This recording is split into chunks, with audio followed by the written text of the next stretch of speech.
Olá, tudo bem com você? Meu nome é Lívia e hoje eu vou dar sequência analisando os aspectos jurídicos do filme O Informante. E esse vídeo já tem uma parte 1 e agora eu vou analisar a parte 2, então se você ainda não viu a parte 1, o link vai aparecer aqui, porque na primeira parte eu dou uma contextualizada melhor no filme e agora eu vou falar sobre o aspecto do acordo de confidencialidade que é feito com o empregado da empresa tabagista quando ele vai sair, para ele não contar o que ele sabe sobre a empresa. Então, se você já viu, continua para ver essa parte, se não, já clica no link para poder ver a outra parte onde eu contextualizo melhor o filme do Informante. E antes de começar, eu preciso dizer que eu adoro fazer esses vídeos, são os vídeos que eu mais estou gostando de fazer, que é análise jurídica de filme. Por quê? Porque advogado não é muito normal. Ou eu, pelo menos, que não sou. Porque a gente trabalha 8 horas mais ou menos por dia, pelo menos, lidando com direito. Aí, na hora vaga, a gente faz o quê? Vai ver filme ou série de direito. E aí depois, quando tem outro tempo vago, o que vai fazer? Vai gravar vídeo falando sobre séries de direito. Então, a gente não é meio normal não, mas se você gosta desse tipo de vídeo, tamo junto. Então, como que fica o aspecto do acordo de confidencialidade? No filme do Informante, o personagem do Russell Crowe, ele trabalhava para essa empresa tabagista, e aí quando ele vai sair, é feito esse acordo de confidencialidade para que ele não divulgasse as coisas que ele sabia, aquelas informações internas, né, inside information, para não divulgar isso para o mercado. Que no fim, né, como eu digo na primeira parte, acaba sendo divulgado. Mas, e aí, é válido esse tipo de acordo no qual você trabalha numa empresa e aí assina um acordo que você não pode falar as coisas que você sabe lá?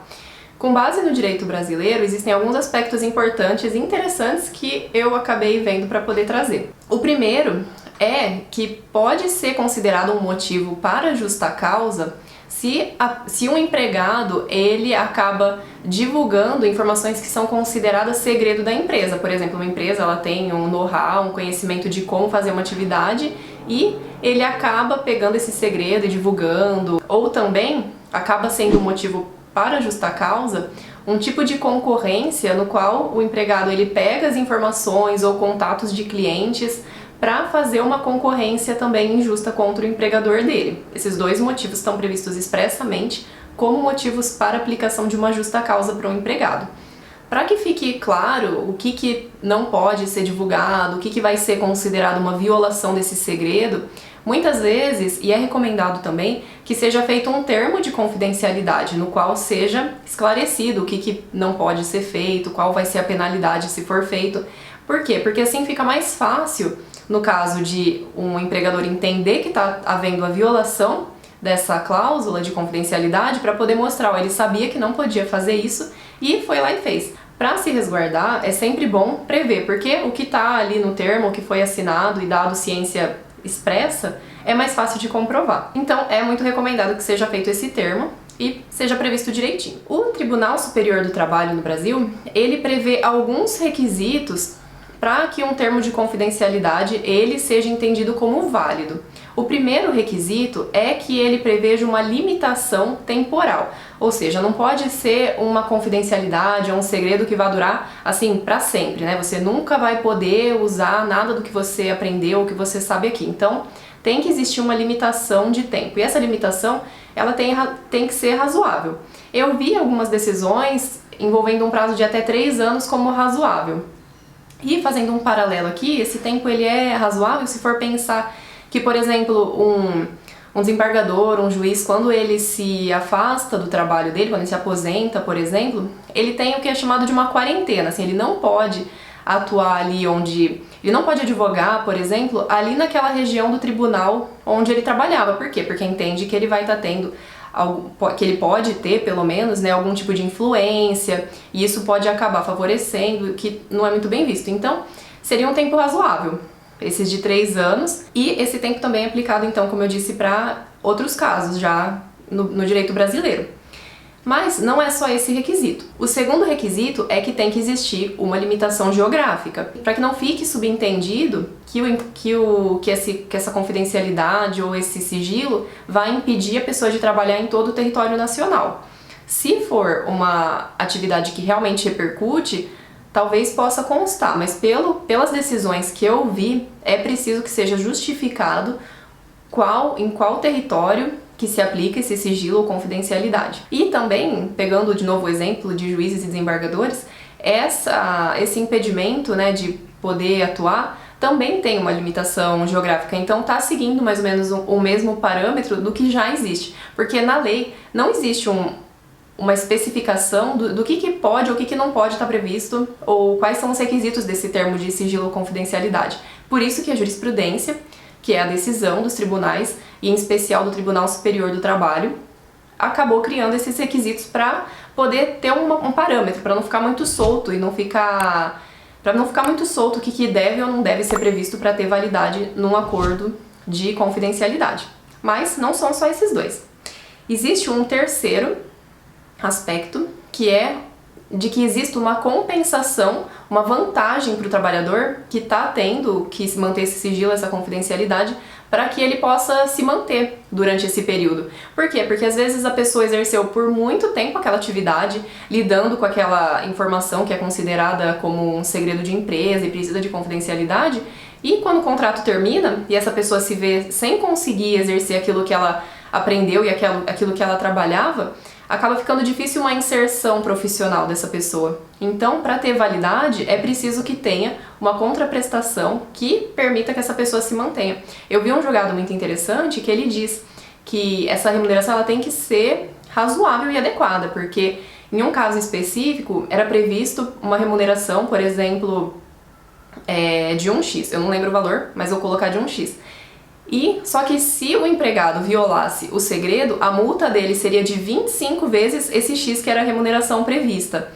E, além disso, mais uma indenização por responsabilidade civil pelos prejuízos. Ou seja, entendeu que essa remuneração, essa vantagem que foi ajustada, ela não era razoável. Por quê? Porque se ele violasse o segredo, a multa seria muito maior do que o que seria pago para ele se manter mês a mês cumprindo o acordo.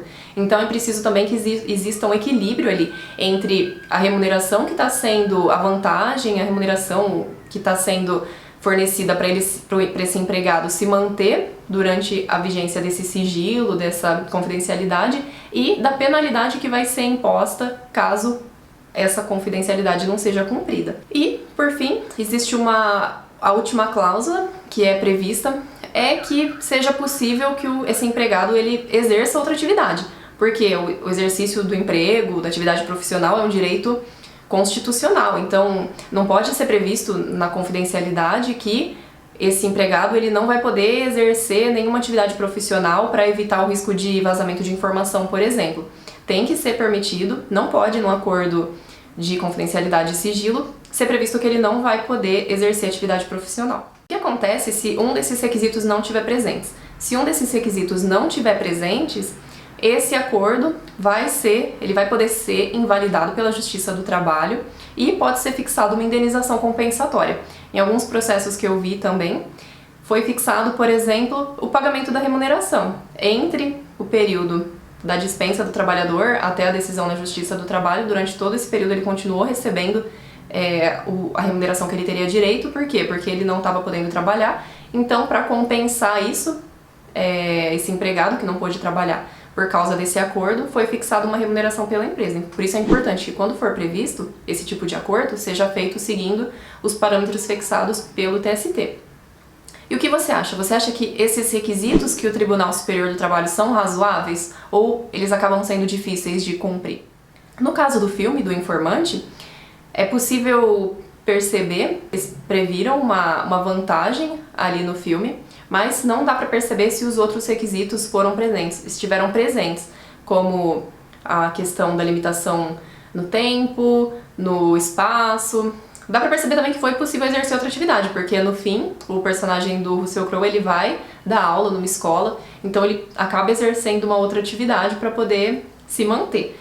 Mas, com base nos outros requisitos, talvez, judicialmente, não se mantivesse aquele acordo que foi celebrado com base nessas informações que eu tô passando. Outra coisa que eu acabei vendo para poder trazer é a questão de como ficaria a cobrança de uma multa por não ter cumprido o acordo de confidencialidade. Por quê? Porque, na verdade, depois que o contrato se encerra, a quem caberia discutir isso? Eu vi algumas decisões que aí não é na Justiça do Trabalho, mas é na Justiça Comum. Por quê? Porque deixa de ser uma obrigação envolvendo a relação de trabalho e passaria a ser uma obrigação envolvendo uma obrigação civil, um compromisso assumido entre o ex-empregado e o empregador de respeitar essas informações. Então, a questão da responsabilidade pelos danos causados com o compartilhamento de informações confidenciais ou sigilosas seriam analisadas pela Justiça Comum. Eu vi até alguns julgados nesse sentido. E outro ponto que eu vi, que eu achei interessante, é que a lei da propriedade industrial, ela prevê até mesmo como crime um empregado que pratica esse tipo de concorrência desleal violando um segredo de empresa. E eu vou ler aqui a previsão, tá no artigo 195, inciso 10 da lei da propriedade industrial, que fala o seguinte: receber dinheiro, utilidade ou promessa de recompensa para, faltando com o dever de empregado, proporcionar vantagem a concorrente do empregador. Então ficaria configurado esse crime previsto na lei da propriedade industrial, mas não é crime só para quem está vazando a informação ou compartilhando ali para os concorrentes. Também quem está oferecendo essa vantagem, esse mesmo artigo, no inciso 9, ele também tem uma previsão semelhante para caracterizar a conduta como criminosa. E o que você acha? Você acha que é certo prever esse tipo de termo de confidencialidade envolvendo as coisas que você sabe que podem acabar prejudicando a empresa se você fornecer para terceiros? Se você tiver também alguma sugestão de vídeo ou série que quer que a gente analise aqui no canal, pode deixar nos comentários. Eu gosto muito de fazer esse tipo de conteúdo e a gente se vê no próximo vídeo. Até o próximo. Tchau, tchau!